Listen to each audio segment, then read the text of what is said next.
I want to tell you first this morning that we learned of our third known identified case of travel imported Zika viral disease. That case is in Rutherford County, Tennessee. There is no local transmission of Zika virus anywhere in Tennessee. But Zika is a serious concern, and Zika can cause a serious birth defect. And this is the most important thing to know. Mosquito-borne diseases are serious, and mosquito season is now upon us. It's up to each of us to take steps to protect ourselves, our families, and our neighbors from mosquito-borne diseases. And how do you do that? Well, there's a few simple strategies that we'd like to go over. Fight the bite,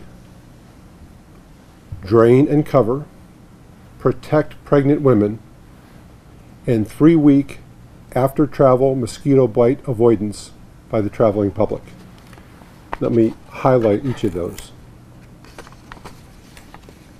So, fight the bite. First, it's really important to understand that prevention of mosquito bites is prevention of Zika.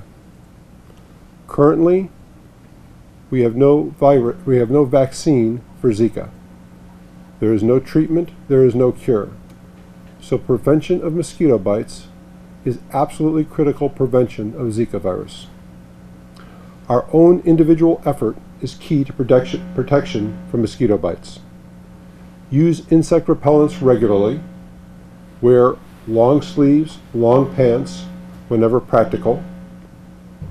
In higher risk situations, it would be wise to use permethrin-treated clothing, and certainly check your screens, use screens or air conditionings to keep mosquitoes out of your home. Second, drain and cover. That really refers to draining areas where water can build up and mosquitoes can breed, and covering them back up again so it doesn't reaccumulate. It's really important for all of us to understand the mosquitoes that we are concerned about here won't fly much more than about 200 yards, that's about 2 football fields, from where they're born. Covering areas around your home like bird baths and making sure that planters are drained and that trash is picked up can go a long way towards reducing the burden of mosquitoes around your home and in your neighborhood. Third, and this is really the critical point, protect pregnant women. Never before have we seen a mosquito-borne disease cause a serious birth defect like microcephaly. Pregnant women should avoid travel to areas where Zika virus disease is actively transmitted. Similarly, for their partners, for males that are traveling to areas, any one of the 58 affected countries and territories currently where Zika is currently being transmitted, they should abstain from sexual activity or wear a condom consistently and correctly each time for the duration of pregnancy. Let me emphasize that again. It's critical for partners to abstain or use a condom consistently and correctly every time for the duration of their partner's pregnancy. We'll get into, in a few minutes, some additional things that men with non-pregnant partners should consider. This is absolutely critical to prevent the complications of Zika virus in pregnant women and their babies. Finally, 3-week after travel mosquito bite avoidance by the traveling public. If an infected person is bitten by a mosquito and that mosquito then bites someone else, that's how the disease is spread. So we're asking the traveling public to be particularly conscientious about avoiding mosquito bites while they're traveling, because we know that isn't always possible on a vacation or on a business travel or missionary work, and that mosquito bites can sometimes occur without one being aware of them. We're asking the public to be scrupulous about preventing mosquito bites for themselves for 3 weeks after they return from areas where Zika transmission is actively occurring. It's really important that we all do our part to protect people around us and do everything we can to prevent local transmission from occurring in our state. So what have we done so far? As I said, we're not currently experiencing any local transmission of Zika virus disease in Tennessee, but we have had 3 imported cases in Tennessee. One that we reported in February, one that we reported in April, and then the 3rd that we just learned about this morning and I mentioned a moment ago. We have, however, activated our Tennessee State Health Operations Center to coordinate our protection and prevention activities. A lot has happened in the last 5 months to address our prevention and preparation activities. That's included direct messaging to healthcare providers across the state, building collaborative efforts with officials in all 95 counties, providing information to the general public through news releases, social media, and our website. We've been working closely with the CDC and other organizations on various aspects of preparedness. And rather than go through all the details of the work done thus far, for those of you that are interested, we have provided a timeline of our activities for you here today, and you can also access that for those of you on the phone at tn.gov/health. So what can we expect in the coming months? Knowing how many people travel to countries where Zika virus is actively transmitted, we can expect additional imported cases here in Tennessee. We'll advise you on our website of those cases as they become known to us, and we will also announce significant new developments with respect to things like local transmission. It's very likely that we will have more imported cases. It's also important to know that since about 4/5 of people who are infected by Zika virus have no symptoms, there will probably be more cases that are imported that we don't know about.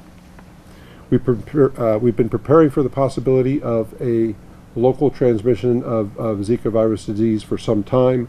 We've been working to strengthen our efforts around the state to reduce mosquito breeding places and to educate those with symptoms of Zika virus to protect themselves from mosquito bites.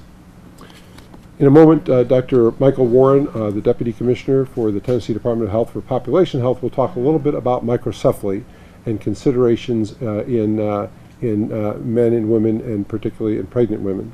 But it's now my pleasure to introduce Dr. Tim Jones, our state epidemiologist. He'll go a little bit more into detail on some of the aspects of Zika and Zika virus disease. So, Tim?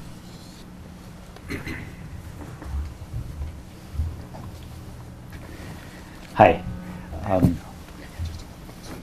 I think this is a very important opportunity to educate the public. We want people to be very aware and confident of things that they can do themselves to protect themselves, but not to be excessively worried. For the huge majority of people, Zika virus is very mild.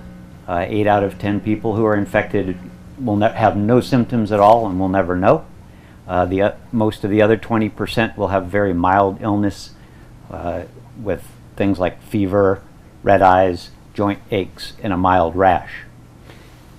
The very small proportion of people that we particularly worry about are pregnant women who can have severe birth defects in their infants, and then there are some other very rare neurologic complications that can affect other people. As you've already heard, we've had very few cases. We have identified our 3rd case here in Tennessee today. There are states to the south of us that have had many, many dozens of cases, and even those states have not yet had any local transmission. All of the cases that they know about have been imported from other countries. So one of our top priorities is responding to any case that's imported and controlling it very locally, which we're very confident can prevent any ongoing and widely disseminated local spread. There are many encouraging things about the disease that I think can make us confident that we can control it locally without widespread transmission. Generally, people are at risk about a week or 2 after they're bitten by a mosquito in an infected area.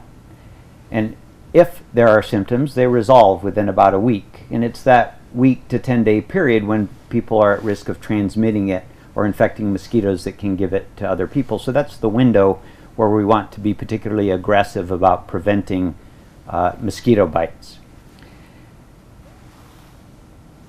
All of the cases that we've had so far have been from vacationers returning from travel, and as we go into summer vacation season, people going off on trips to the Caribbean or the Americas for mission trips and vacations, it's very important to educate them about preventing mosquito bites when they travel, and very carefully avoiding any mosquito bites for the 3 weeks after they return.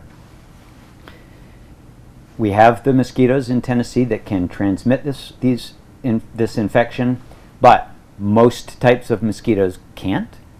The two types of mosquitoes that can transmit Zika virus are daytime biters, and in general they only fly a couple of hundred yards away from where they were hatched or where they acquired the infection. So we can prevent this disease with very local and personal actions. Basically being any Tennessean can use insect repellent anytime they go out into a risk area. You can treat your clothes with permethrin, which is readily available at large outdoor sporting supply stores. Tipping over or tossing out any containers around your homes that can hold water that can breed mosquitoes, so bottle caps, bird baths, trash around the home. Eliminate all water and then cover those containers so that they don't accumulate more water and can't be breeding sites for mosquitoes. With citizens taking these, responsibility for these local actions, they can really protect both themselves, their families, and their neighbors, and we encourage all Tennesseans to take those measures. And so, Dr. Warren, we'll talk a little bit more about some of the complications that can arise from this infection. Good afternoon. My name is Michael Warren. I'm the Deputy Commissioner for Population Health with the Tennessee Department of Health and a board-certified pediatrician. I'm going to talk to you briefly this afternoon about microcephaly. Zika virus can cause a very serious birth defect known as microcephaly. Microcephaly is a condition where the baby's head is smaller than expected. And typically what that means is that the baby's brain is also smaller than normal. Babies with microcephaly can have a variety of problems. These can include things like seizures, problems with movement or balance, problems with hearing or vision, or even intellectual disabilities. Microcephaly is typically caused by genetic conditions, infections, exposures to certain dangerous substances during pregnancy, or other problems that may occur during pregnancy. And in Tennessee, in any given year, we see about 45 to 50 cases of microcephaly. Now we know that Zika virus can also cause microcephaly. It's important to note that we have not yet seen any cases of microcephaly related to Zika virus in Tennessee. There is still much that we need to learn about how Zika virus infection during pregnancy affects babies. Based on what we know now, it appears that microcephaly occurs in about 1 in 100 pregnancies with Zika infection.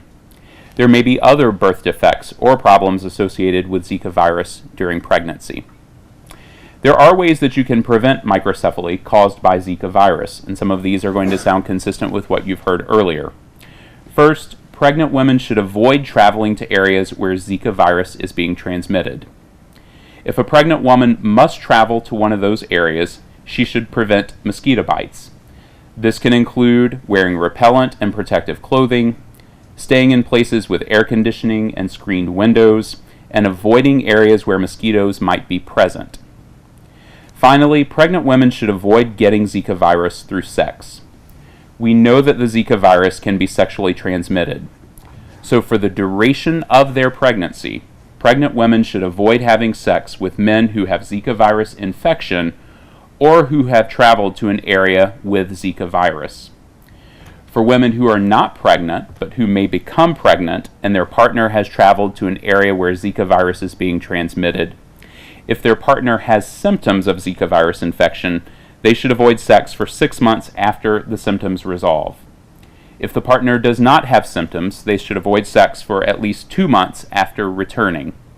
For couples who do choose to have sex, they should use a condom every time, correctly, and from start to finish. Dean, Tima, we really want to thank you all for hosting us today, and our great friends at the Tennessee Guard. I want to thank Dr. Jones and Dr. Warren for being up here with me. I want to thank all of you for being part of the briefing today. Again, really important that we get this accurate information out to people in Tennessee, and just ask everybody to have a safe and a wonderful summer. Thank you.